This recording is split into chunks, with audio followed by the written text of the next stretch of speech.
शुक्लां भरधरं विष्णुं शशिवर्णं चतुर्भुजं प्रसन्नवदनं ध्यायेत् सर्वविघ्नोपशान्तये। सहना भवतु सहनौ भुनक्तु सह वीर्यं करभावहै तेजस्विनावधीतमस्तु मा विद्विषावहै। ॐ शान्तिः शान्तिः शान्तिः। अगजानन पद्मार्कं गजाननमहर्निशम् अनेकदन्तं भक्तानाम् एकदन्तमुपास्महे। श्रीमहागणपतये नमः। गुरवे सर्वलोकानां विषजे भवरोगिणां निधये सर्वविद्यानां श्रीदक्षिणामूर्तये नमः। अस्मद्गुरुचरणारविन्दाभ्यां नमः। वसुदेवसुतं देवं कंसचाणूरमर्दनं देवकी परमानन्दं कृष्णं वन्दे जगद्गुरुं। ज्ञानानन्दमयं देवं निर्मलस्फटिकाकृतिम् आधारं सर्वविद्यानां श्रीहयग्रीवमुपास्महे। श्रीहयग्रीवमूर्तये नमः। सरस्वति नमस्तुभ्यं वरदे कामरूपिणि विद्यारम्भं करिष्यामि सिद्धिर्भवतु मे सदा। श्रीमहासरस्वत्यै नमः। उमाकोमलहस्ताब्जसम्भावितललाटकं हिरण्यकुण्डलं वन्दे कुमारं पुष्करस्रजं। வெற்றிவேல் முருகனுக்கு ஹரஹரோஹரா. लोकवीर्यं महापूज्यं सर्वरक्षाकरं विभुं पार्वतीहृदयानन्दं शास्तारं प्रणमाम्यहं। स्वामिये शरणमय्यप्पा। वागर्ताविव सम्पृक्तौ वागर्तप्रतिपत्तये जगतः पितरौ वन्दे पार्वती परमेश्वरौ। श्रीपार्वतीपरमेश्वराभ्यां नमः। कोमलं कूजयन् वेणुं श्यामलोऽयं कुमारकः वेदवेद्यं परब्रह्मा तस्मै श्रीगुरवे नमः। अस्मद्गुरुचरणारविन्दाभ्यां नमः। श्रीकृष्ण गोविन्द हरे मुरारे श्रीनाथ नारायण वासुदेव। श्रीकृष्ण गोविन्द हरे मुरारे श्रीनाथ नारायण वासुदेव। श्रीकृष्ण गोविन्द हरे मुरारे श्रीनाथ नारायण वासुदेव। पीताम्बरं करविराजितचक्रशङ्खकौमोदकी सरसिजं करुणासमुद्रं राधासहायम् अतिसुन्दरमन्दहासं वातालयेशम् अनिशं हृदि भावयामि। कृष्णो रक्षतु मां चराचरगुरुः कृष्णं नमस्ये सदा। कृष्णेनैव सुरक्षितोऽहमसकृत् कृष्णाय दत्तं मनः। कृष्णादेव समुद्भवो मम विभो कृष्णस्य दासोऽस्म्यहम्। कृष्णे भक्तिरचञ्चलास्तु भगवन् हे कृष्ण तुभ्यं नमः। श्रीगुरुवायूरप्पा शरणं नम्राणां सन्निधत्ते सततमपि पुरस्तैरणभ्यर्थितानपि आर्तान् कामानजस्रं वितरति परमानन्दसान्द्रां गतिं च। इत्थं निःशेषलभ्यो निरवधिकफलः पारिजातो हरे त्वं क्षुद्रं तं शक्रवाटी ध्रुममभिलषति व्यर्थमर्त्यव्रजोऽयं। श्रीगुरुवायूरप्पा शरणं श्रीभट्टपादम् अनिशं हृदि भावयामि। वंशीविभूषितकरात् नवनीरदाभात् पीताम्बरात् अरुणबिम्बफलादरोष्टात् पूर्णेन्दुसुन्दरमुखात् अरविन्दनेत्रात् कृष्णात् परं किमपि तत्त्वमहं न जाने। കൈരണ്ടും കൂപ്പി ഞാൻ വീണ്ടുമീറക്കുന്നു നീരജലോചനാനിന്നോടായി ഏതീനു മന്യനെ കുമ്പിടേണ്ടാത്തോരു രീതിയിൽ നീ എന്നെ പാലിക്കെന്നായി. कृष्णा हरे जय कृष्णा हरे जय कृष्णा हरे जय कृष्णा हरे. Good morning, everyone. Welcome to the class. Okay, so we'll do a review of 37 today. Gayatri, you want to do 37? Namaskaram ji. Good morning. I'll do. Shall I start? Yeah. Sandranandatanohare nanupura daivasure shangare tvatkritta abhikarma shesha vasato ete nayata gatim tesham bhutala janmanam didipu bhuvam bharena duradita भूमिप्राभविरिञ्चमाश्रितपदं देवै पुरैवागदैः आहा दुर्जनभूरिभारमतितां पादौ निधौ पादुकाम् एतां पालय हन्तमेम विवशतां सम्पृच्छ देवान्निमान् इत्यादि प्रसुरप्रलाभविवशान् आलोक्य दाता महिम् देवानां वदनानि वीक्ष्य परुतो दद्यौ भवन्तं हरे ऊचे चाम्बुजपूरमुनैः सुराः सत्यं दरिद्रया वशो नन्वस्या भवतां च रक्षणविधौ दक्षो हि लक्ष्मीपतिः सर्वे सर्वपुरस्सारवयमितो गत्वा भयो वारिधिं नत्वा स्तं स्तुमगे जवादिति ययुः साकं तवाकेतनम् Gayatri, in the first line, the Satyam, next word after that is Daritriya. You are saying Daritraya. It's not a full Okay. tra, it's a half tra. So Daritriya vacho, okay? दरिद्रया सत्यं दरिद्रया ते मुग्धा निलसालिदुक्तजलते तीरं गता सङ्गता यावत् त्वत्पदचिन्तनैकमनसः तावत् सपादो जबुः त्वत्वाचं हृदये निशम्य सकलान् आनन्दयन्नुचिवान् आज्ञाद परमात्मना स्वयमकं वाक्यं ददा कर्ण्यताम् Third line, the comma is after Nishamya. Okay. Hridaye Nishamya, and then comma. Okay त्वत्वाचं हृदये निशम्य ओके जाने दीनदशामगं द्विषदां भूमेश्च भीमैर्नृपैः तक्षेपाय भवामि यादवकुले सोगं समग्रात्मना देवा वृष्णिकुले भवन्तु कलया देवाङ्गनाश्वावनौ मत्सेवार्तमिति त्वदीयवचनं पादोज्जबूरु शिवान् श्रुत्वा कर्णरसायनं तव वचः वाङ्ग Achaha. ओके वचः सर्वेषु निर्वापितस्वान्तेष्वीश गतेषु धावत्कृपा पीयूषतृप्तात्मसु विख्याते मथुरापुरे किल भवत्सान्नित्यपुण्योद्धरे धन्यां देवनन्दनामुदभगत् राजा स शूरात्मजः उत्पाह वसितौ ददीय स गजः कंसोत सम्मानयन् एतौ सूततया गतपदिरथे व्योमोत्तया द्वत्किरा अस्यास्त्वामदितु दुष्टमष्टमसुतो हन्तेति हन्ते ऋतः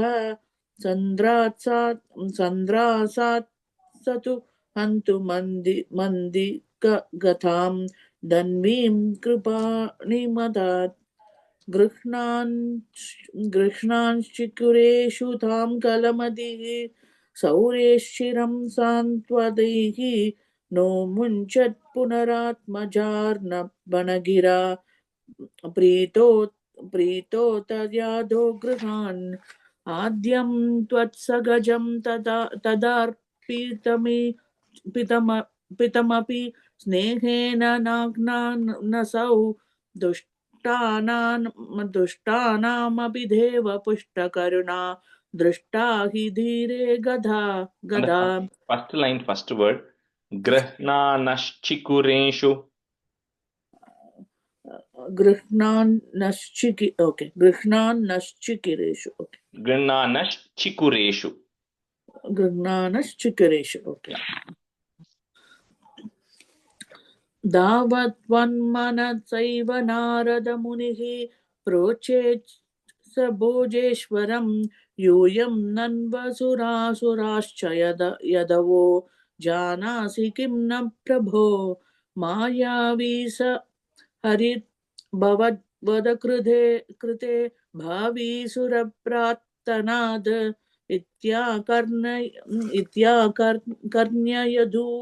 यदून दूतु न तसौ सौरेश्च सूनूनहन् प्राप्ते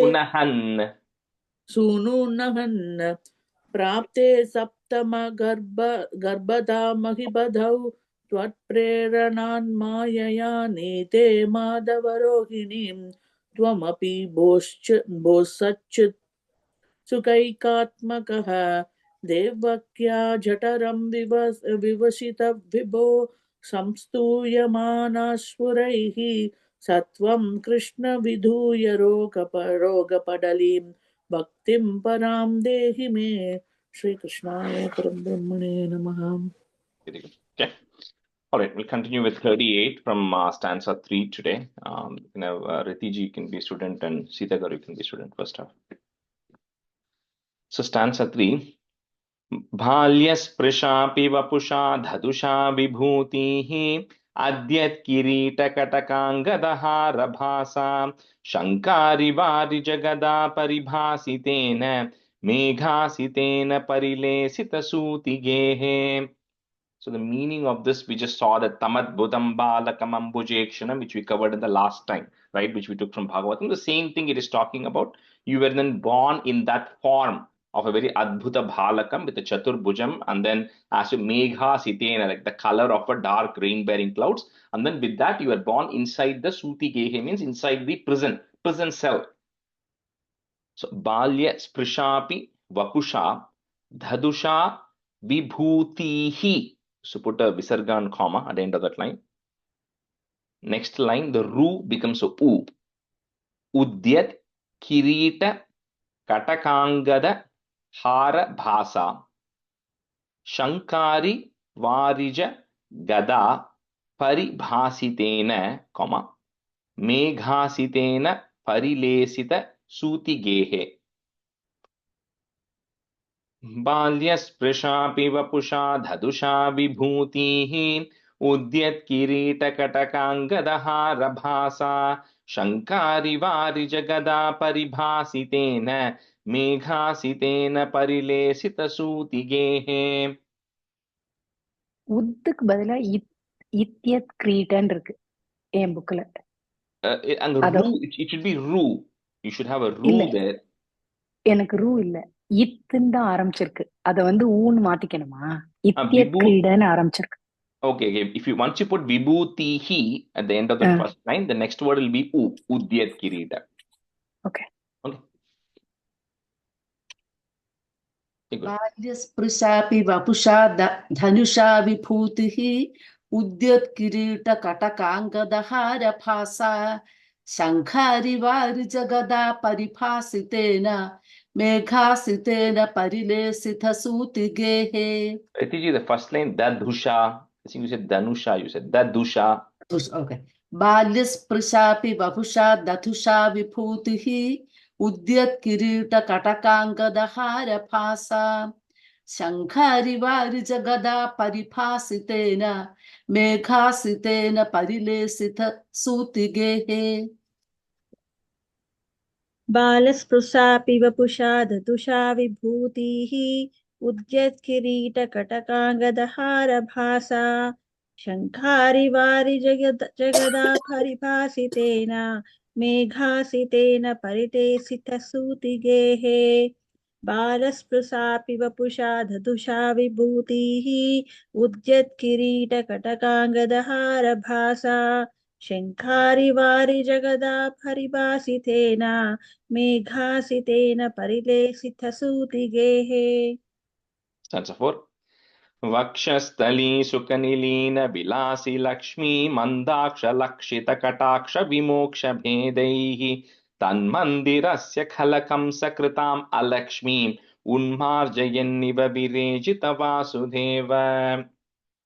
Like we always say, you walk into your house and suddenly you see somebody standing there with chatur bhujam, with 4 hands, with a dark blue color skin, and then with all well decked up, right? The first thing many of people will do is they'll run away because they'll get so scared looking at it, right? So here, imagine now you have to imagine the situation, right? They are in a prison cell, And Vasudeva and Devaki are in dark chamber, maybe this very dimly lit. And there they're seeing somebody standing with a Chaturbhujam, a short height only, right? So at the time, first Vasudeva is like stuck with wonder, right? He's beginning to wonder, what is this? I thought a new child is going to be born, and a child normally is born really small, completely naked, right? And with all that form, but this child looking so different. That's why even when Bhagavatam they said Tama Adbhutam Balakam. You are not an ordinary child to be like born completely naked with everything on that. So when Vasudeva looked at it, first he doesn't even come to the realization of what it is. Who is this person who has actually come here? So first he's wondered, saying, how did, even if who is this who has come inside the prison house? Because you can't just come, it's all locked, right? There's all walls everywhere. So how did any person come inside the prison house? Secondly, even if this is the Supreme Lord, and I'll tell you how he has a feeling it's the Supreme Lord himself. He says, even if it's Supreme Lord, how did he come from the womb of Devaki? Like, how did that happen, right?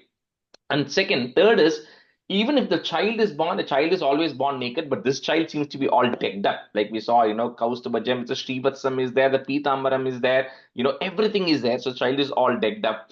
And then he realizes that, okay, this form I have seen before. Where he has seen before is Vasudeva and Devaki used to worship a statue, an idol.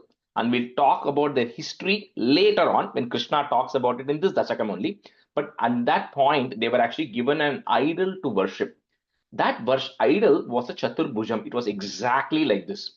So the Lord came in that form. So when Vasudeva looked at it, he was able to connect, this is exactly the idol that I'm worshipping.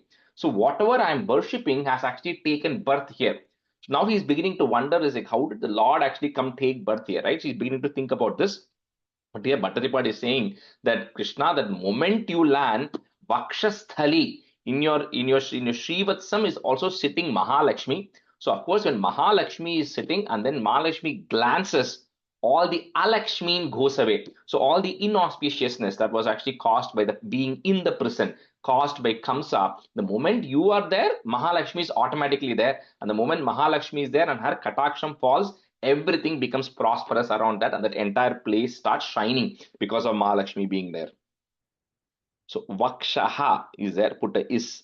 Vakshas Sthali Sukha Nilina Vilasi Lakshmi, long E, put a plus. Mandaksha Lakshita Kataksha Vimoksha Bhedaihi. Those two lines together. Tan Mandirasya Khala Kamsa Kritam Alakshmim. So you can break it that ma there. Kritam Alakshmim. Put a im at the end of that line. Comma. Next line you have Mun Marjayan. That becomes un. So un Marjayaniva Virejita Vasudeva. Vakshasthali Sukanilina Vilasi Lakshmi Mandaksha Lakshita Kataksha Vimoksha Bhedaihi Tanmandirasya Khalakam Sakritam Alakshmi Unmarjayanniva Virejita Vasudeva. Vakshasthali Sukhanilina Vilasi Lakshmi Mandaksha Lakshita Kataksha Vimoksha Bhedaihi Tanmandirasya Khalakam Sakritam Alakshmi Unmarjayanniva Virejita Vasudeva. Vakshasthali Sukhanilina Vilasi Lakshmi Mandaksha Lakshita Kataksha Vimoksha Bhedaihi Tanmandirasya Khalakam Sakritam Alakshmi Unmarjayanniva Virejita Vasudeva. Vakshasthali Sukhanilina Vilasi Lakshmi Mandaksha Lakshita Kataksha Vimoksha Bhedaihi Tanmandirasya Kalakam Sakrutamalama Lakshmi Unmarjayanniva Virejita Vasudeva. That line. Khala Kamsa Kritam Alakshmi. Kalakamsa Kamsa. Alakshmi. Yeah, Kamsa Kritam Alakshmi. Kritam Alakshmi. Vakshasthali Sukhanili Savilasi Lakshmi Mandaksha Lakshita Kataksha Vimoksha Bhedaihi तन्मन्दिरस्य खलकं सकृताम् अलक्ष्मीम् उन्मार्जयन्निव विरेजिथ Vasudeva. Sense of height. शौरिस्तु धीरमुनिमण्डलचेतसोऽपि दूरस्थितं वपुरुदीक्ष्य निजेक्षणाभ्याम् आनन्दबाष्पपुलकोद्गमगद्गदाद्रः तुष्टावदृष्टिमकरन्दरसम्भवन्तम्. So this form of the Lord, like we'll see further out later on, right, when we come to the 90th chapter, when Krishna is actually advising Uddhava on the Uddhava Gita of how to meditate. In the meditation of how to meditate, Krishna will describe a form to Uddhava, saying it's very difficult for people to meditate, but when you're meditating, you need to think about a form, right? And that form of the Lord is what Vasudeva is seeing, right? So this is something which is even the Dhira Muni Mandala, even the entire set of sages who do so much penance, who do so much tapasya, they can't even get a glimpse of this. So that particular form of the Lord Vasudeva is actually seeing, right? Although it's a small in size, but it's the full form that Vasudeva is actually seeing. So now when he sees that, so Ananda Bhashpa Pulagud means he's so filled with ecstasy that he's having horripilation all over his body and he has tears of joy which is actually coming from his eyes. And then he finally comes to the realization that this is not an ordinary child. This is the Supreme Lord Narayana who has been born, who's now standing in front of me. He doesn't understand why, but he knows this Lord Narayana is standing in front of me. So with a very choked voice, because he's now not able to control his emotions, with that he starts offering some prayers. We'll see the prayers in the next stanza. So Shauristu. So wherever we're going to see the word Shauri come a lot of times in the next 50 dashakams, Shauri refers to Vasudeva, sorry. So Shauristu Dhira Muni Mandala Chetasopi, short E at the end, comma.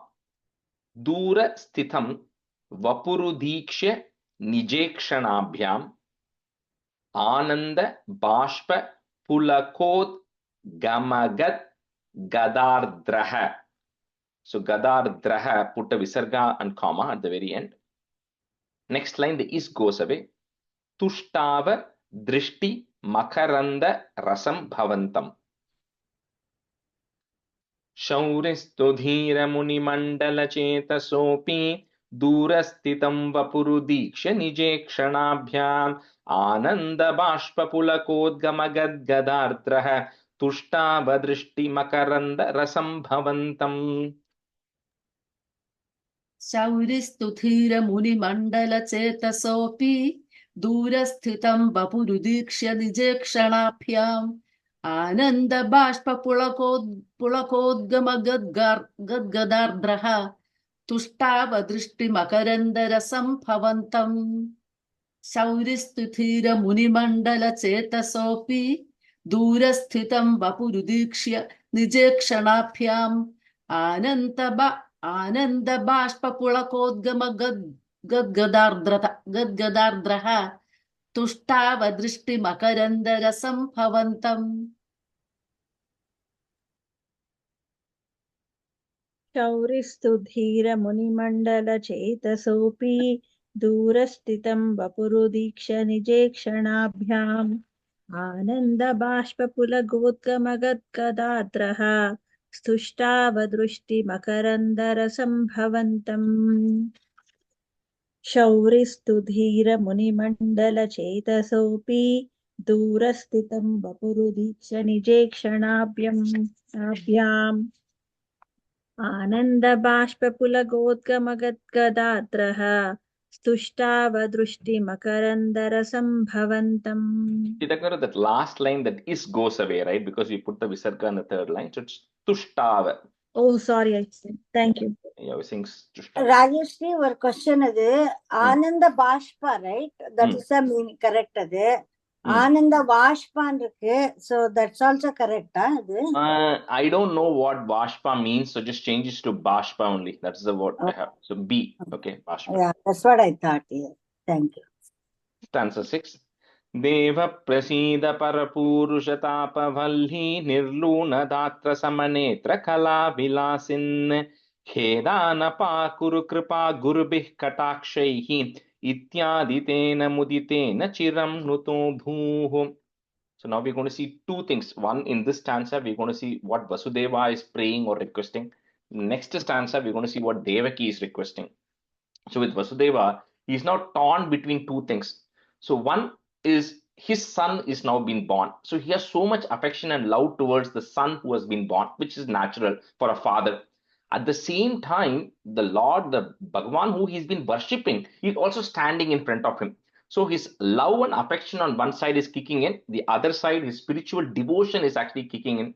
And now, but the first thing Vasudeva thinks about is, I got such a beautiful child who has been born. But the first thought in his mind is this Kamsa is going to come and kill him, right? So although he knows this is Narayana himself, somehow, the paternal instincts kick in, right? And he's worried about his child, saying that what if Kamsa comes and does something to my child, right? So that's what he's now beginning to think. At the same time, his spiritual nature kicks in, and then he starts doing the stuti, which is not covered here. It's there in Bhagavatam, but here Bhattaripat says Vasudeva is doing a prayer, right? So Vasudeva does a prayer saying, Krishna, you have, or Narayana, you have actually come here. I know, I'm sure you are here to protect the world, but please, this all this atrocities that is actually happening, that Kamsa is doing, and all the other people like Jarasandha and everybody else who are around Kamsa who are committing, please put an end to all of that and help everybody who is actually around. At the same time, Vasudeva tells, all the previous children who have been born, who your elder brothers and everybody who's been born has been killed by Kamsa. So the moment Kamsa comes to know that you are here, he's also going to come and try to kill you. So please, help us from all of these things. And here he says, think of me like I'm like a very delicate creeper. Me and Devaki are like very delicate creepers who are there. So please, with your kataksham, that's the main request of Vasudeva. He's not asking for free me up and or give me more money or get me back my kingdom. He says all the miseries and everything that I'm going through right now, please put your kataksham on me so it can be completely slain away. So all those miseries are gotten rid of from me. So that is what Vasudeva is praying.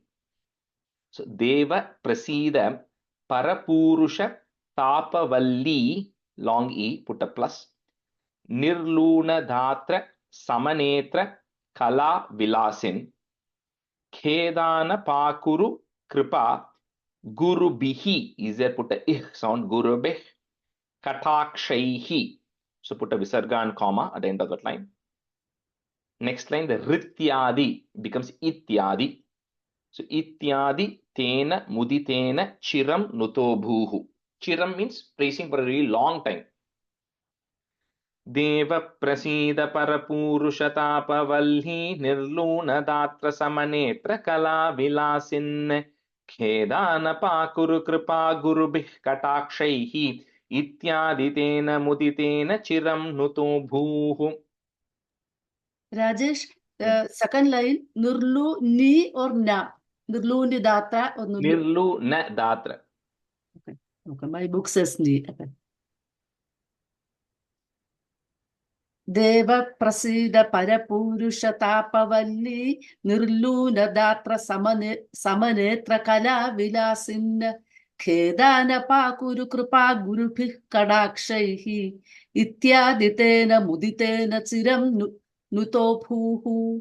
Deva Prasida Parapurusha Tapavalli Nirluna Datra Samanetra Kala Vilasin Khedana Pakuru Kripa Gurupih Kadakshahi Ityaditena Muditena Chiram Nuto Bhuhu.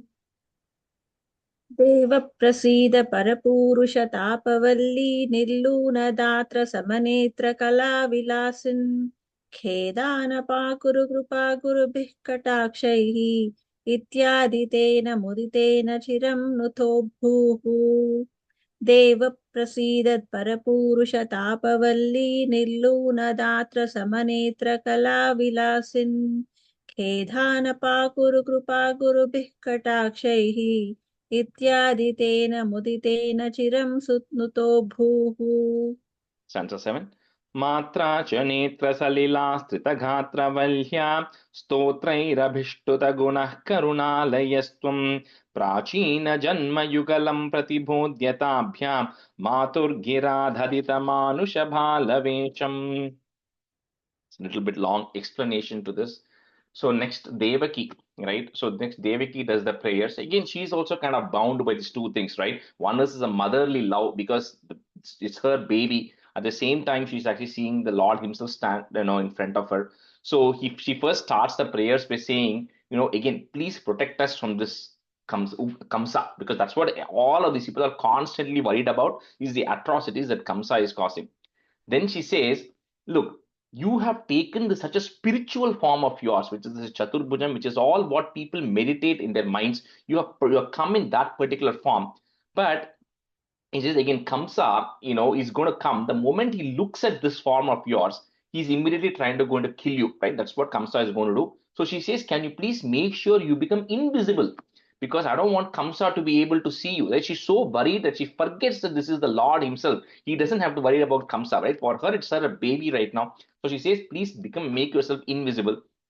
And then she says, the moment Kamsa also comes to know that, you have been born from my womb, then even if you become invisible and you go away, he's going to constantly keep looking for you, because you are my eighth child. So Devaki doesn't want to lose her eighth child. So she's saying, somehow make it go that people don't realize that you have actually come from my womb, because only then Kamsa is going to constantly start chasing after you, right? And then the last one she says is, this form of yours with the Shankam, Chakram, Gada and Padmam, he says this is a form that is very unnatural for this world. People who are highly spiritual, people who understand this form of yours will absolutely welcome it.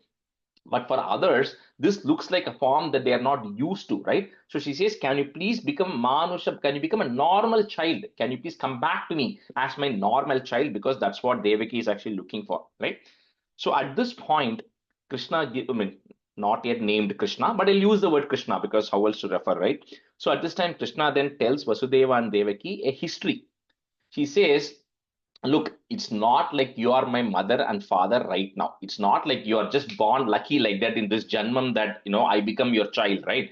So he says several thousands and thousands of millenniums before, right, originally to Brahma, there were two people who actually did a lot of prayers.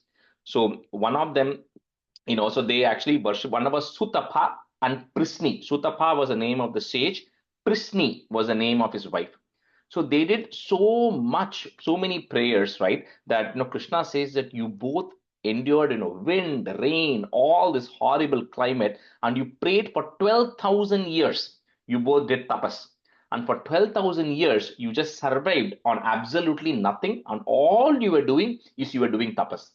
And finally, when Narayana came in front of you, and then, and you had your senses controlled, you had everything was done, and you were doing this for 12,000 years. And finally, when Bhagavan came in front of you and asked what you want, you didn't ask for liberation. You said that I want you to be born as my son. And you asked it 3 times. So the first time I was actually born to you as Prisni Garbha. So Prisni and Sutapa's son, Prisni Garbha. The second time, when you were born as Aditi and Kashyapa, I was born to you as Vamana.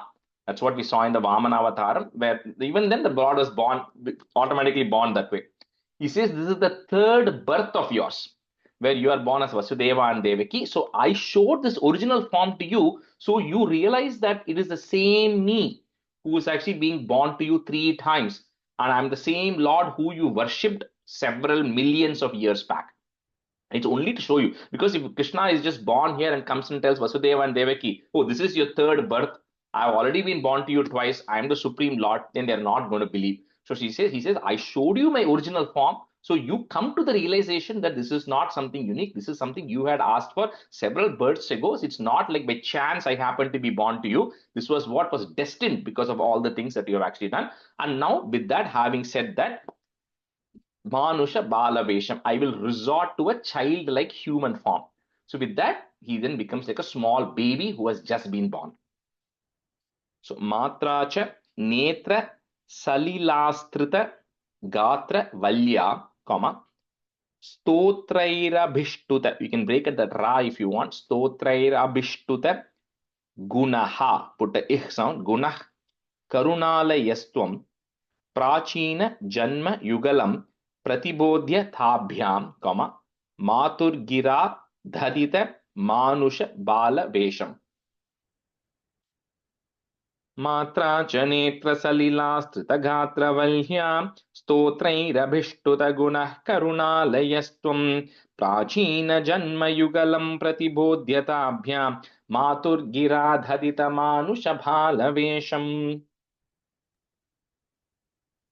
मात्रा च नेत्र सलिला स्तृतगात्रवल्या स्तोत्रैरभिष्टुत गुणः करुणालयस्त्वं प्राचीन जन्मयुगलं प्रतिबोध्यताभ्यां मातुर्गिरा दथित मानुषबालवेशं मात्रा च नेत्र सलिला स्तृतगात्रवल्या स्तोत्रैरभिष्टुत गुणः करुणालयस्त्वं प्राचीन जन्मयुगलं प्रतिबोध्यताभ्यां मातुर्गिरा दथित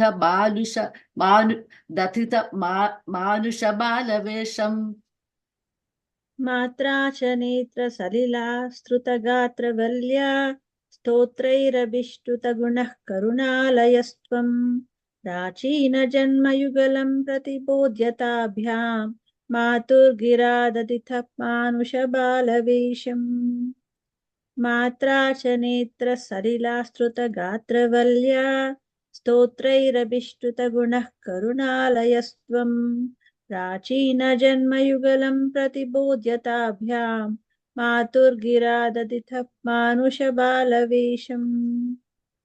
Stanza 8. त्वत्प्रेरितस्तदनुनन्दतनूजयाते व्यत्यासंहारचयितुं सहिशूरसूनुः त्वां हस्तयोरधृतचित्तविधार्यमार्यैः अम्बोरुहस्तकलहंस किशोररम्यम्. At the time, then Krishna then tells Vasudeva that this is what I want you to do, right? You go to Nandagopa's house in Gokulam. When you go there, there is going to be a small girl child who would have been just born. So at that time, I want you to then go take me and go swap me with that girl child. And Vasudeva, of course, hears the Lord himself instructing. He's not going to question why and what and everything. He says, absolutely. So with that, it says very nicely here that blessed Vasudeva, that people who can't even imagine the Lord's form in their mind, but Vasudeva is so blessed that he actually is able to lift the small baby in his hands.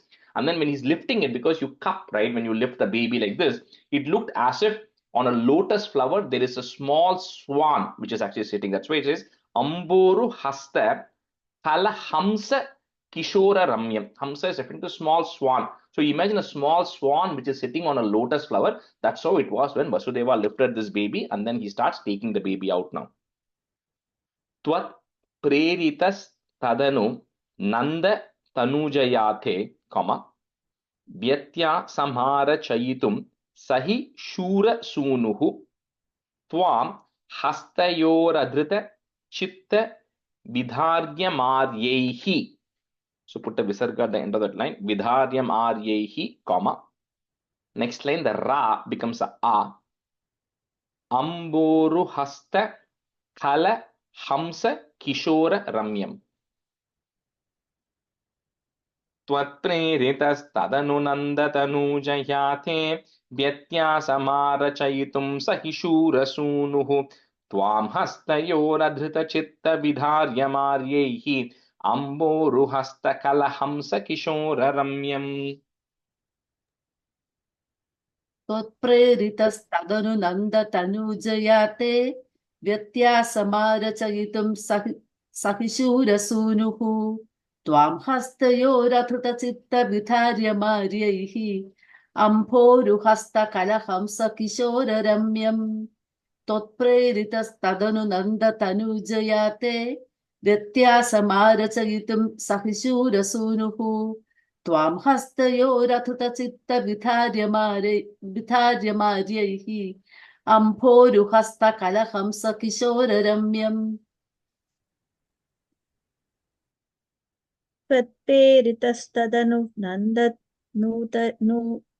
त्वत्प्रेरितस्तदनुनन्दतनूजयाते व्यत्यासमारचयितुं सहिशूरसूनुः त्वां हस्तयोरधृतचित्तविधार्यमार्यैः अम्बोरुहस्तकलहंसकिशोररम्यम्. त्वत्प्रेरितस्तदनुनन्दतनूजयाते व्यत्यासमारचयितुं सहिशूरसूनुः त्वां हस्तयोरधृतचित्तविधार्यमार्यैः अम्बोरुहस्तकलहंसकिशोररम्यम्. Stanza 9. Jata tadha pashupasad yoga nidra nidra vimudrita mata krita paura lokam tvat preranat kimiva chitram achetanair dware swayam vyagati sanghatitai sugadham. So at the time, like we discussed in 37th Dashakam, right, when the Devas went to go pray to Narayana, he said, I myself am going to incarnate, and all of you Devas are also going to partially incarnate as the Yadavas, and the Deva Patnis are going to be, born as the Gopikas, right? So like we said, whenever the Lord descends as an avataram, he brings along like a troop, because it's like a movie, like he brings along a troop of people. So at the same time, we also spoke about how he tells Yoga Maya that I also need your help, right? And we'll see who this Yoga Maya is in the 39th Dashakam. But here it's just said that because Yoga Maya is now born in the house of Nandagopa at the same time. So Krishna was born in the Ashtami, and the Navami Tithi starts the next early morning. At the time Yoga Maya is born. So when this Yoga Maya Devi is born, and because of Maya itself means making something that cannot happen looks like it has happened, right? It's kind of like aghati, the what cannot happen, it makes it happen. So similarly here, it's at the end of the day, everything is energy, right? So what happens is, because of Yoga Maya's influence, all these doors and the shackles, because Vasudeva is chained, so all these chain shackles break, the what do you call, the doors of the jail open, and everybody who's there all fall asleep because of the influence of Maya here. So Jata Tada Pashupa Sadmani Yoga Nidra, comma, Nidra Vimudritam Athakrita. If you want to break at that ma, Vimudritam Athakrita Pauralokam. Tvat Preranat Kimiva Chitram Achetanair Yad, comma, Dwareihi, putta is Dwarais Swayam Vyagati Sanghatitaihi, putta is Sanghatitais Sugadham. Jata tadha pashupasad yoga nidra nidra vimudrita mata krita pauralokam tvat preranat kimiva chitram achetanair dwarai swayam vyagati sanghatitai sugadham. Jata tada pasipasatmani yoga nidra nidra vimudrita mathakrita pauralokam totpreranat kimika chitramachetanairyata dware swayam vyaghati sanghatitai sugatham. Jata tada pasipasatmani yoga nidra vimudrita mathakrita pauralokam totpreranat kimika chitramachetanairyata dware swayam vyaghati sanghatitai sugadham. जाता तदा पशुपसत्मनियोग निद्रा विमुद्रितमथाकृतपौरलोकम् तत्प्रेरणात् किमिव चित्रमचेतनैर्यद् द्वारैः स्वयं व्यघटि सङ्घटितैः सुगाढम् जाता तदा पशुपसत्मनियोग निद्रा विमुद्रितमथाकृतपौरलोकम् तत्प्रेरणात् किमिव चित्रमचेतनैर्यद् भारै स्वयं व्यगटि सङ्घटितैः सुगाढम्. शेषेन भूरि फणवारितवारिनाथ स्वैरं प्रदर्शितपतो मणिदीपितेन त्वां धारयन् स खलु धन्यतमः प्रतस्ते सोऽयं त्वमीश मम नाशय रोगवेगान्. So because it was raining, we saw how before Krishna Avataram it starts pouring. So when Vasudeva, now finally all these things are broken, the doors open, the people are fallen asleep. Vasudeva now lifts Krishna and then he starts walking. When he steps out, it is raining, right? So at that time, Adishesha himself comes and then he becomes a hood. With his hood, he covers so Krishna doesn't get wet. So Vasudeva can actually now transport Krishna, and Vasudeva begins his journey.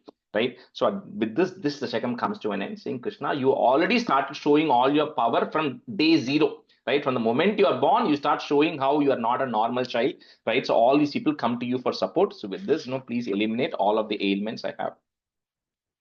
Sheshena bhuri phana varita varinatha, comma, swairam pradarshita patho mani deepitena tvam dharayan Sa khalu dhanyatamaha, put a F, danyatamah prataste, soyam tvamisha mama nashaya roga vegan.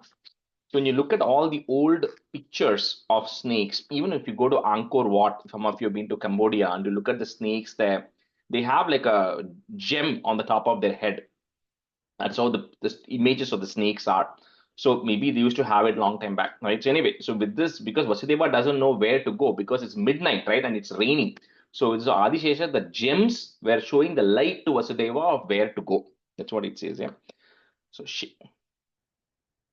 Sheshena Bhuri Pana Varita Varinatha, Swairam Pradarshita Pato Mani Deepitena Tvam Dharayan Sakhalu Danyatamaha Putayaf Tamah Prataste Soyam Tomisha Mama Nashaya Roga Vegan. शेषेण भूरि फणवारितवारिनाथ स्वैरं प्रदर्शितपतो मणिदीपितेन त्वां धारयन् स खलु दन्यतमः प्रतस्ते सोऽयं त्वमीश मम नाशय रोगवेगान्. शेषेण पूरिफणवारितवारिणाथ स्वैरं प्रदर्शितपथो मणिदीपितेन त्वां धारयन् स खलु धन्यतमः प्रतस्थे सोऽयं त्वमीश मम नाशय रोगवेगान्. शेषेण पूरिफणवारितवारिणाथ स्वैरं प्रदर्शितपथो मणिदीपितेन त्वां धारयन् स खलु धन्यतमः प्रतस्थे सोऽयं त्वमीश मम नाशय रोगवेगान्. शेषेण भूरि फणवारितवारिनाथ स्वैरं प्रदर्शितपथो मणिदीपितेन त्वां धारयन् स खलु धन्यतमः प्रतस्ते सोऽयं त्वमीश मम नाशय रोगवेगान्. शेषेण भूरि फणवारितवारिनाथ स्वैरं प्रदर्शितपथो मणिदीपितेन त्वां धारयन् स खलु धन्यतमः प्रतस्ते सोऽयं त्वमीश मम नाशय रोगवेगान्. Shri Krishnaya Parabrahmane Namaha. Dasakam 39. Yoga Maya Nayanadi Varnanam. So bringing Yoga Maya from Gokulam to Mathura. That's this. You both can continue one more stanza and then we can switch.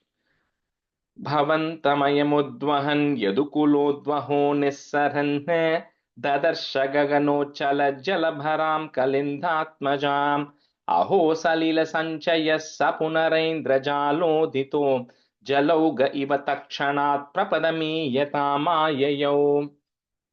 So we saw how the influence of Yoga Maya, everybody fell asleep. Vasudeva begins to carry Krishna, and Adishesha is now giving the way, covering them, so the rain doesn't fall on the child. So when they come to, they have to now cross Yamuna. If you see where that is, Mathura is on the left side of the Yamuna river, and then Gokulam is, you come further south, and it's on the right side. So he has to kind of cross that river to go over to Gokulam. So when he's coming there, he's seeing that the Yamuna is flooded because of heavy incessant rain. Yamuna is flooded.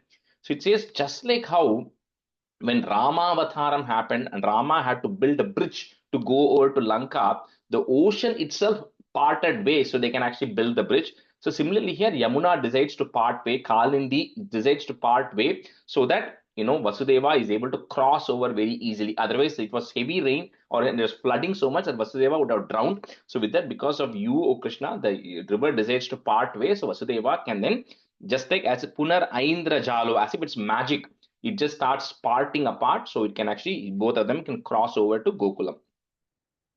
So Bhavantam Ayam Udvahan, you can break into three there. Bhavantam Ayam Udvahan, Yadukulodvaho Nissaranne, Dadarsha Gaganochalaj Jalabaram Kalindatmajam. Aho Salila Sanchayaha, Saputa is Sanchayas Sa Punar Aindra Jalodito. If you want to break it, or you can say it together. Punar Aindra Jalodito, Jalauga Iva Takshanat Prapada Meyatam Ayayau. Bhavantamayamudvahan yadukulodvaho nissaranne ददर्श गगनोच्चल जलभरां कलिन्दात्मजाम् अहो सलिल सञ्चयः स पुनरैन्द्रजालोदितो जलौघ इव तत्क्षणात् प्रपदमीयतामाययौ भवन्तमयमुद्वहन् यदुकुलोद्वहो निःसरन् ददर्श गगनोच्चल जलभरां कलिन्दात्मजाम् अहो सलिल सञ्जयस्य पुनर how is that? Yeah, you can see, if you want to say it together, punaraindrajalodito. पुनरैन्द्रजालोदितो जलौघ इव तत्क्षणात् प्रपदमेयतामाययौ भवन्तमयमुद्वहन् यदुकुलोद्वहो निःसरन् ददर्श गगनोच्चल जलभरां कलिन्दात्मजाम् अहो सलिल सञ्जयस्य पुनरैन्द्रजालोदितो जलौघ इव तत्क्षणात् प्रपदमेयतामाययौ भवन्तमयमुद्वहन् यदुकुलोद्वहो निःसरन् ददर्श गगनोच्छलझलभरां कलिदात्मजाम् अहो सलिलसञ्चयः स पुनरैन्द्रजालोदितो जलौघ इव तत्क्षणात् प्रपदे मयतामाययौ प्रपदमेयतामाययौ भवन्तमयमुद्वहन् यदुकुलोद्वहो निःसरन् ददर्श गगनोच्छलझलभरां कलिदात्मजाम् अहो सलिलसञ्चयः स पुनरैन्द्रजालोदितो जलौघ इव तत्क्षणात् प्रपदमेयतामाययौ. Stanza 2, we'll switch here. Viji, you can be a student. Malini, can you be a student today? Yeah. And Malini, I am available also, Rajeshji. okay, let me see if Malini is available. Viji, Malini, you are available? Yeah. Okay. Okay. If Malini is not there, Radha, you can be a student. Yes, I can. Okay. My mute was not moving out, so sorry. No worries. Yeah. Stanza 2. Prasupta Pashupalikam Nibrutamārudadbalikam Apavrutakavatikam Pashupavatikam Havishan Bhavantamayamarpayan Prasavatalpake Tatpadatpahan Kapatakanyakam Swapuramagato Vegatah. So like we're telling, Krishna was born in the Nishi, when the night was at its peak, at the midnight he was born. So at that time it was Ashtami. Then the next morning, the Navami Tithi had already begun. So that was when Yogamaya was born in Gokulam, right, in Nanda Gopa's house. So when Vasudeva, like we saw, the Yogamaya had not only put the people in the prison in Mathura to sleep, but they had also put everybody else in Gokulam also to speak, because it's to sleep. Because when Vasudeva reaches there, everybody is asleep because the baby was born in the early hours of the morning. And everybody had fallen asleep. So there was not a sound there. The only person who was awake was Yogamaya, and that baby was crying. That's so Vasudeva was able to navigate and go and say which house this is, because it was dark. And even in that house, where is where the pregnancy happened, right? Where is Yashoda lying? So he was able to be guided there because of the baby crying. So he goes there, and then he sees a small girl baby who's actually lying there. And the people, because they had all gone to sleep when the baby was born, nobody even knew the gender of the child at that time. So Vasudeva then, as instructed, he then goes, puts Krishna there, and he takes that baby girl who is actually there, who is Kapata Kanyakam, it says, who's a very tricky, is like a cunning infant who's there. And then he then decides to bring back the baby over to Mathura. Right. So, like here, Nanda Maharaja and Vasudeva, they are actually very intimate friends, and we're going to see some of that later, right? And so were their wives Yashoda and Devaki, etc. So we cannot quite separate them, because they are both are going to be parents. They both are going to be parents of Krishna. So they're both blessed, right? And we'll see who this Vasudeva and Nanda Gopa and Yashoda a little bit later, right? What is their history and backstory because of which they were able to be with Krishna. So anyway, at this point, Vasudeva then decides to swap the baby and gets it over to Mathura. Prasupta Pashupalikam Nibhritam Arudat. You can break it that ma. Nibhritam Arudat Balikam. Put a im at the end of that line, comma. Next line, the ma becomes a. Apavrita kavatikam pashupa vatikam avishan. Just do these two lines. Some of this become long things. Prasupta pashupalikam nibhrutamarudat balikam apahvrita kavatikam pashupavatikam avishan. प्रक्षुब्धपशुपालिकां निवृत्तमारुतत्पालिकाम् अपावृतकवाटिकां पशुपवाटिकाम् आविशन्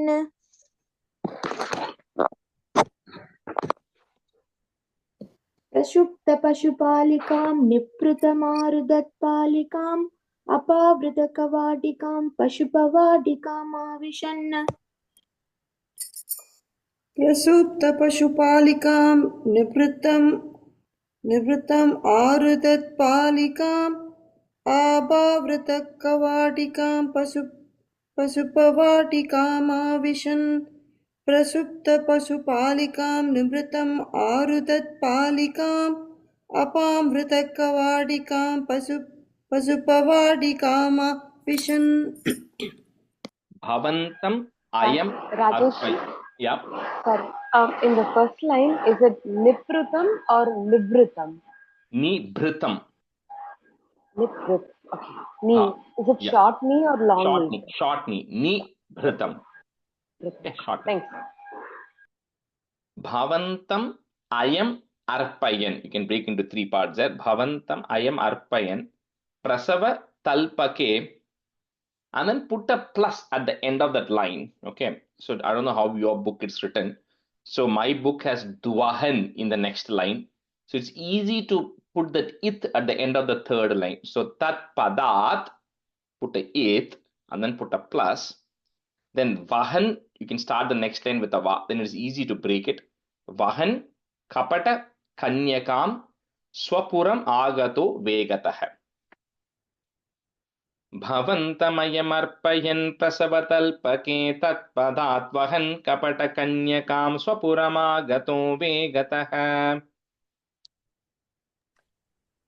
भवन्तमयमर्पयन् प्रसवतल्पके तत्पदात् वहन् कपटकन्यां स्वपुरमागतो वेगतः. कन्यकाम्. Okay. भवन्तमयमर्पयन् प्रसवतल्पके तत्पदात् वहन् कपटकन्यकां स्वपुरमागतो वेगतः. भवन्तम् अयम् अर्पयन् प्रसवतल्पके तत्पदात् वहन् कपटकन्यां स्वरूपम् आमागतो वेगतः. Only in the fourth line, kapata कपटकन्यकाम्. भवन्तम् अयम् अर्पयन् प्रसवतल्पके तत्पदात् वहन् कपटकन्यकां स्वपुरम् आमागतो वेगतः. Answer 3. ततस्त्वदनुजारवक्षपितनिद्रवेगद्रवद्भटोत्करनिवेदित प्रसववार्तयैवार्तिमान् विमुक्तचिकुरोत्करस्त्वरितमापतन् भोजराट अतुष्ट इव दृष्टवान् भगिनिकाकरे कन्यकाम्. So now Vasudeva brings this girl child into Mathura.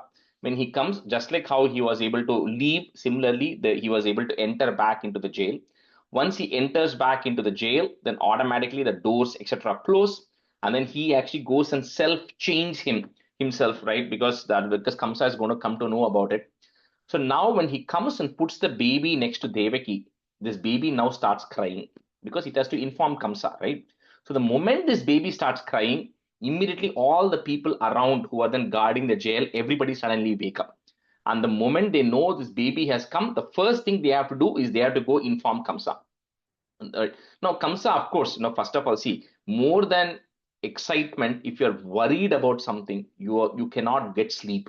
Because you'll be thinking about it, right? So first of all, Kamsa is afraid of his life, right? He knows his 8th born child is going to kill me. So he knows Devaki is pregnant. A baby is going to be born any time. So he's always ready. So the moment he hears people come rushing into his room and say the 8th child is born. So at the time, as a king, before they leave these chambers, they are supposed to dress themselves up.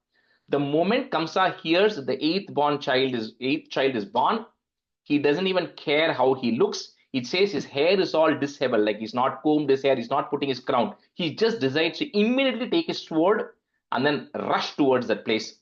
And then he comes running because he's been waiting for this moment, right? Because he knows this is what is going to kill him, right? So he comes rushing towards there. And then when he comes there, he then sees, Bhagini Kakare Kanyakam. He says in his sister's hand, he's seeing a girl baby. So the moment he sees a girl baby, he's suddenly stunned, like what is happening here. So Tatas Twadanu Jarava. So this is a little long 2 lines. I'm going to break it. Tatas Twadanu Jarava Shapita Nidra Vega Dravad. And then you have to put a plus. Bhatotkara Nivedita Prasava Vartayai Vartiman. ततस्त्वदनुजारव क्षपित निद्र वेगद्रवत् भटोत्कर निवेदित प्रसव वार्तयै वार्तिमान्. ततस्त्वदनुजारव क्षपित निद्र वेगद्रवत् भटोत्कर निवेदित प्रसव वार्तयै वार्तिमान्.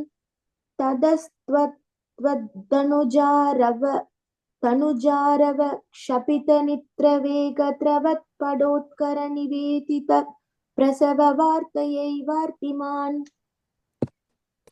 ततस्त्वदनुजारव क्षपित निद्र वेगद्रवत् पटोत्कर निवेदित प्रसव वार्त्यै वार्तिमान्. ततस्त्वदनुजारव Anuja is referring to sister Anuja. So अनुजारव क्षपित निद्र वेगद्रवत् भटोत्कर निवेदित प्रसव वार्तिमान्.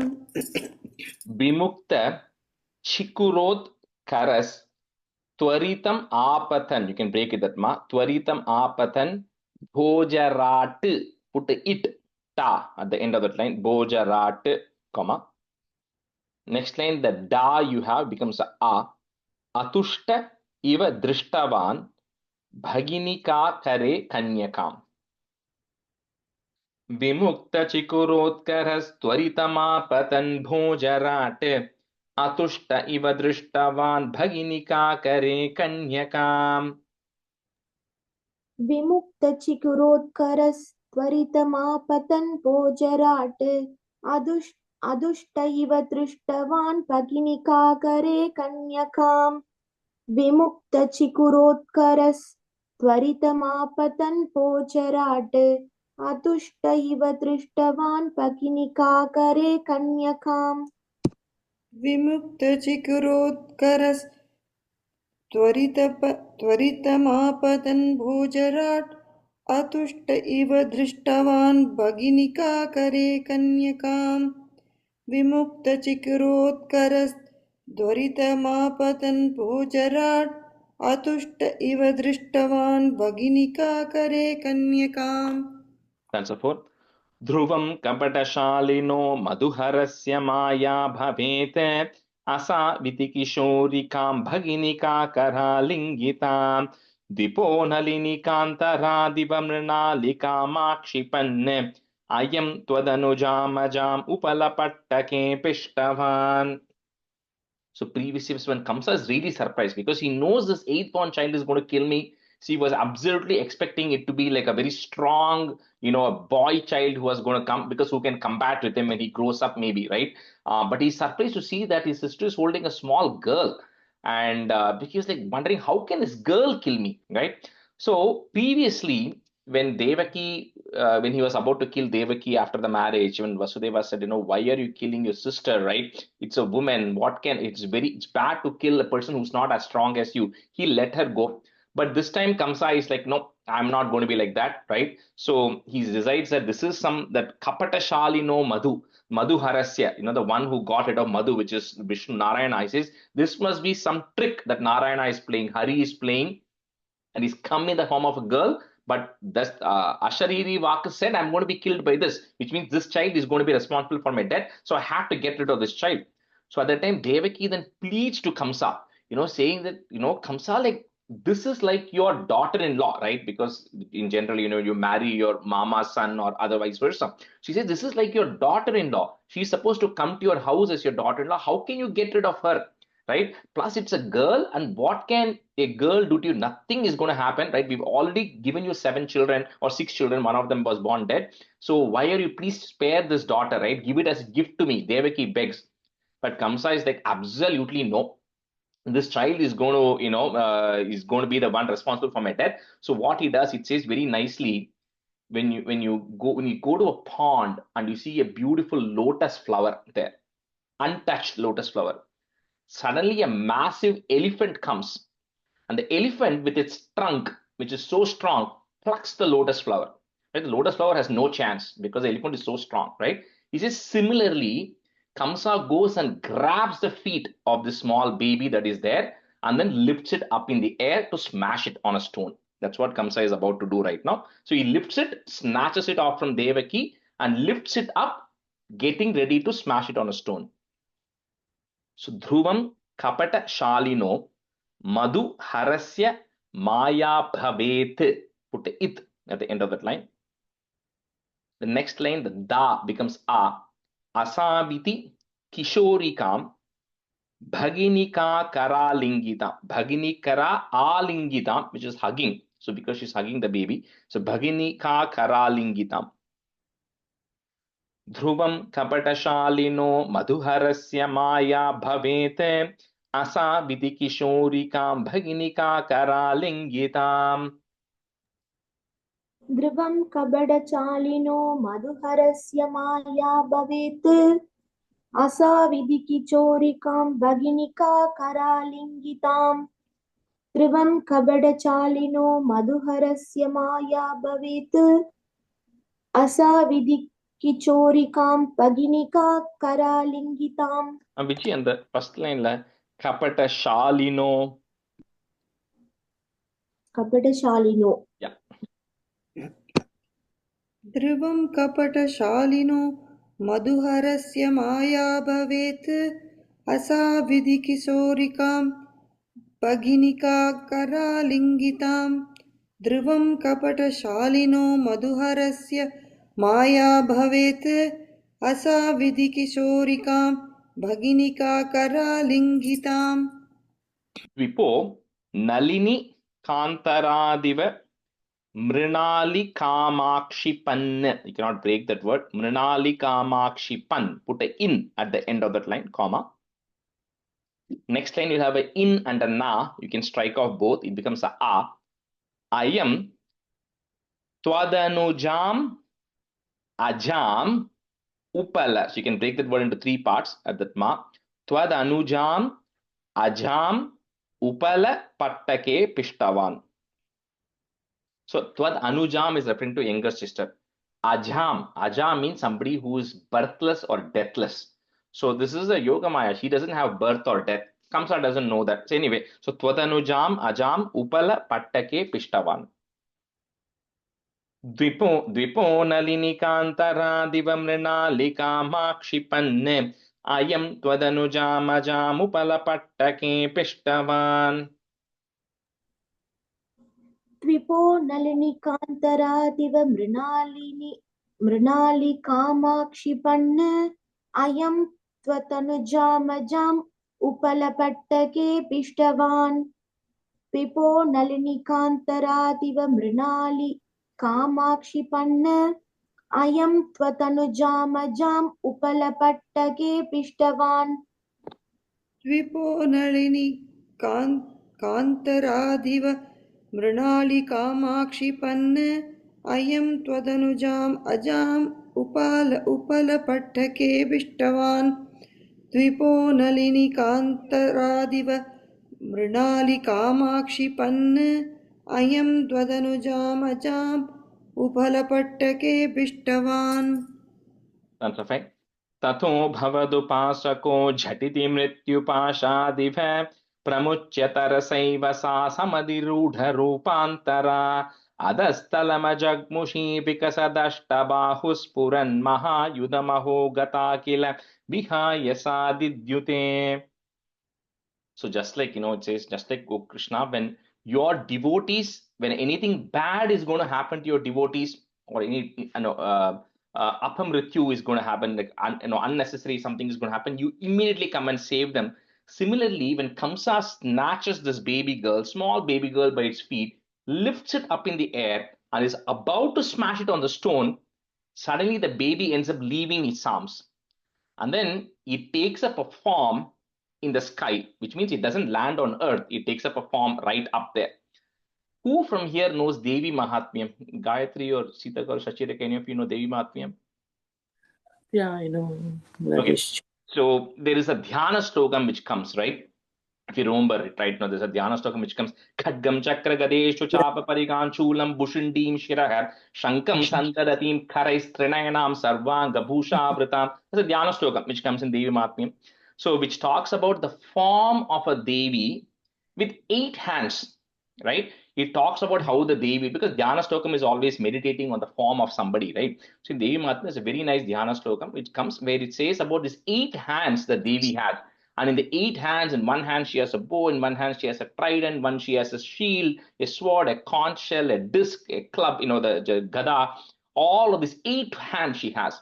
So when the moment Kamsa lets his baby go, this baby suddenly becomes the Durga Devi who is actually up in the air and then shines with this 8-hand form, right? And that's the form the Devi actually takes. And the next stanza will continue, so I'll continue on that. But right now, that's what Kamsa sees. Tato bhavadupasako jhatiti mrityu pasadiva, pramuchya tarasaiva sa samadhi-rudha rupantara. Tato bhavadupasako jhatiti mrityu pasadiva pramuchya tarasaiva sa samadhi-rudha rupantara. ततो भवतु पाशको जडिति मृत्युपासातिव प्रमुच्य तरसैव चाचमतिरूढरूपान्तरा. Oh, Viji, sorry. You're saying sa as cha in a lot of places. So, tarasaiva sa samadhi sa ellame. Oh, sa. ततो भवतु पाशको जडिति मृत्युपाशादिव प्रमुच्य तरसैव सा स्मतिरूढरूपान्तरा. ततो भवतु पासको झटिति मृत्युपासादिव प्रमुच्य तरसैव सा समधिरूढरूपान्तरा. ततो भवतु पासको झटिति मृत्युपासादिव प्रमुच्य तरसैव सा समधिरूढरूपान्तरा. Adas talam ajagmushi vikasadashta. This is vikasad ashta, but you can say it together. Vikasadashta bahu spura is there. You put a plus at the end of that line and say the next line together. Bahu spuran, you can put that in together, so it's easy to say. Spuran mahayudam aho gata kila vihayasa didyute. Adasthalamajagmushi vikasadashtabahusphuran mahayudamaho gata kila vihayasa didyute. अधस्थलमजक्मुक्षी विकशतष्ट बाहुस्फुरन् महायुतमहो कदा किल विहायसातित्युते. अधस्थलमजक्मुक्षी विकसतष्ट बाहुस्फुरन् महायुतमहो कदा किल विहायसादित्युते. It's mushi, right? It's not mukshi. Mushi. Mushi, okay. Adasthalam ajagmushi vikasatam अष्- अष्टबाह विकसदष्ट विकद विकद विकददष्ट विकददष्टबाहुस्फुरन् महायुधम् अहो गदा किल विहाय सादित्युते अधस्थलम् अजग्मुषि विकसततष्ट हस् हस् Vikasat. So you can if you want, if you're finding it out, you can say Vikasad Ashta. You can break it like that. विकसत् अष्टबाहु स्फुरन् महायुधम् अहो गदा किल विहाय सादिद्युते. ராஜேஷ்ஜி அந்த ஃபர்ஸ்ட் லைன் வந்து அதஸ்தலம ஜக்முஷின்னு பிரிக்கணுமா அதஸ்தலம இல்ல அது எப்படி I mean, பிரிக்கணும் if you want to say it together, it is Adas Talama Jagmushi in one word, if you want to. If you want to break it, it becomes Adas Talam Ajagmushi. Okay அதஸ்தலம ஜக்முஷி okay Don't break it. Stanza 6. Nisham Satarakamsa Tekimumaya Vinishpishtaya Bhabuva Bhavadantaka Kvachana Chintyatam Te Hitam Ite Tvadanuja Vibho Khalamudiryatam Jagmushi Marudganapanayita Bhuvicha Mandiranye Yushi. I will quote two stanzas from Devi Matmyam here again because it comes there, which is very relevant to this. So for those who know Gayatri and others, it comes in the 11th chapter of Devi Matmyam.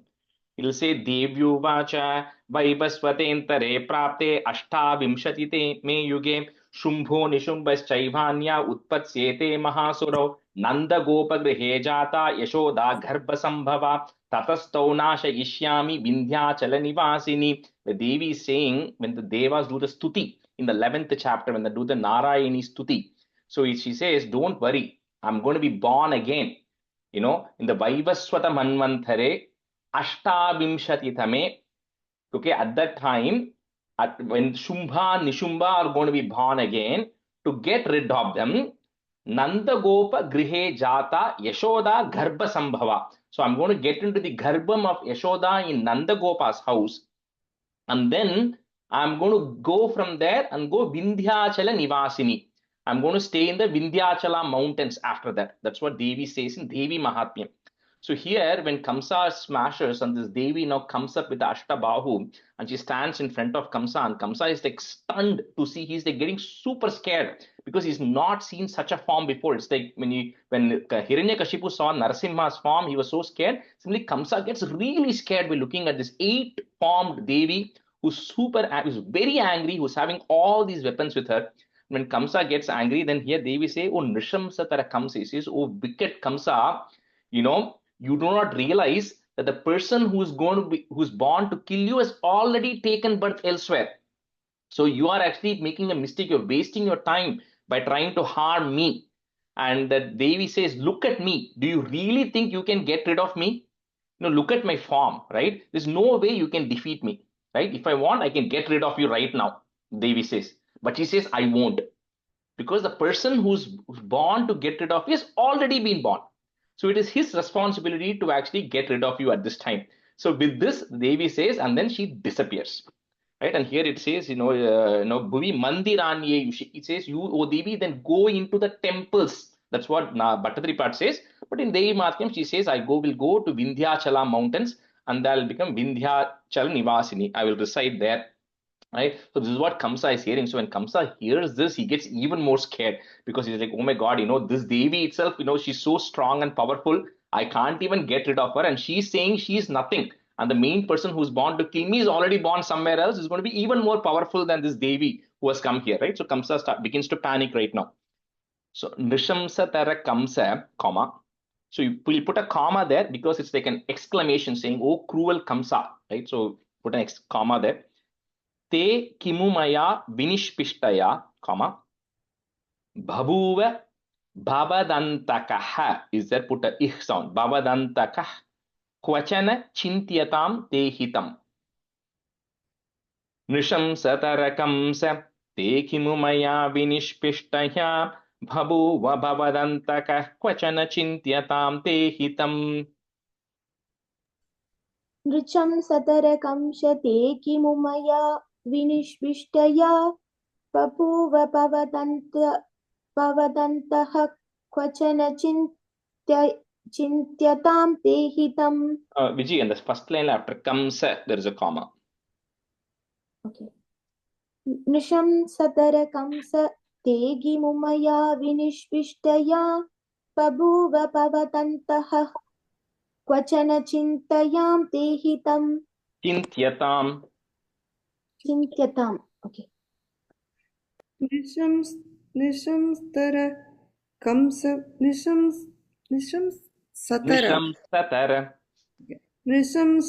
Kansa देकिमुमया विनिष्पिष्टया बभूव भवदन्तक क्वचन चिन्त्यतां देहितम्. नृशंसतर कंस देकिमुमया विनिष्पिष्टया बभूव भवदन्तक क्वचन चिन्त्यतां देहितम्.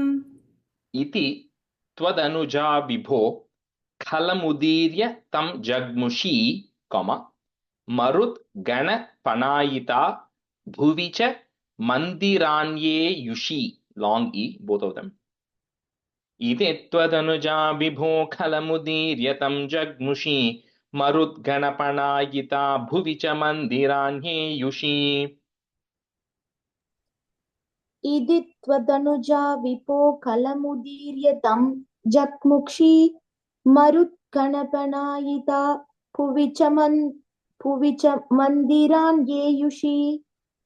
इदि त्वदनुजा विपो कलमुदीर्य तं जग्मुषी मरुत्कणपनायिता भुवि च मन्दिरान्येयुषी. Vijay, in the third line, last word, jagmushi. Mushi. It's not mukshi? Yeah, not mukshi. Jagmushi. Mushi. Okay. इति त्वदनुजा विभो कलमुदीर्य दं जग्मुषी मरुद्गणबणायिता भुवि च मन्दिरान्येयुषी.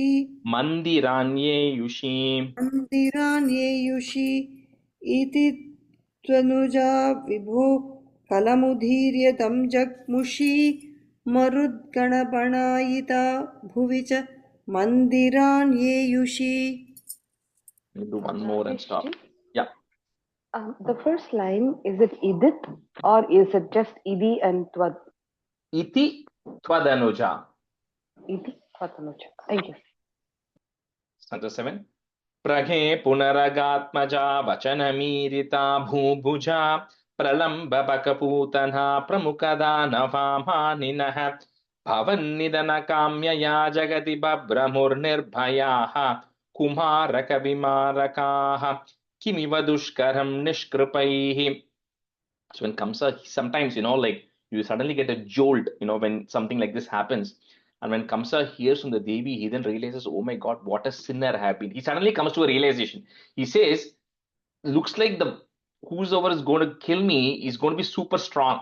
That's pretty obvious. He says, but why did I unnecessarily waste killing 6 babies? He comes to that realization. And he says, I've imprisoned my sister, I've imprisoned my brother-in-law, all of these things for no use, because the 8th child is now already born. I know there's nothing that can be done. Yet he kind of gets resigned to fate, right? So at the time, he apologizes to Devaki and Vasudeva, saying, I'm really sorry for what I have actually done. And then he actually frees them from jail.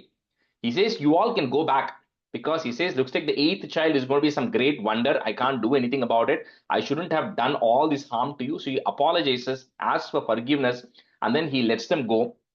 And then the next day morning, right, he then goes and tells his his close circuit of people, which is Pralamba, Baka, Putana, and we're going to see all of these people come later, right? So he says his close emissaries, he goes and says, you know what, this is what happened last night. I went to kill that 8th-born child. It ends up being some girl, and then some big person shows up in the sky with 8 hands and says that baby is already dead. I think I can't do anything. I just made a mistake. So all these people say, Kamsa, like, how can you as a king talk like this? He says, we are not going to let this go. We are going to go and look in the entire vicinity of Mathura and go find every child who has been born in the last few days, and we are going to kill those children. because we cannot let this go that easily, because the child is born elsewhere, right? The child must have been born yesterday. So we will go look for every child who has been born in the last 24 hours in the vicinity of Mathura, everywhere, and we're going to go get rid of those children. That's what this Pralamba, Bakha, and Putana, all of them decide, that they're going to help Kamsa out here. So Prage, Punar Aghatmaja, if you want to break it, or you can say it together. Punar Aghatmaja, Vachanam Irita Bhubuja, comma, Pralamba Baka Putana, Pramuka Dhanava Maninaha.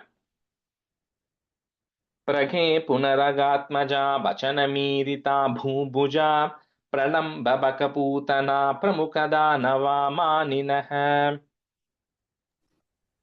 प्रगे पुनरगात्मजा वचनमीरिता पूपुजा प्रलम्बपगपूदना प्रमुखतानवा मानिनः प्रगे पुनरगात्मजा वचनमीरिता पूपुजा प्रलम्बपगपूदना प्रमुखतानवा मानिनः प्रगे पुनरगात्मजा वचनमीरिता भूभुजा प्रलम्बभगभूतना प्रमुखदानवा मानिनः प्रगे पुनरगात्मजा वचनमीरिता भूभुजा प्रलम्बभगभूतना प्रमुखदानवा मानिनः Bhavan Nidana Kamyaya Jagati Babhramur Nirbhayaha, comma, Kumaraka Vimarakaha, put a comma there, Kimiva Dushkaram Nishkripaihi. Bhavan Nidana Kamyaya Jagati Babhramur Nirbhayaha, Kumaraka Vimarakaha, Kimiva Dushkaram Nishkripaihi.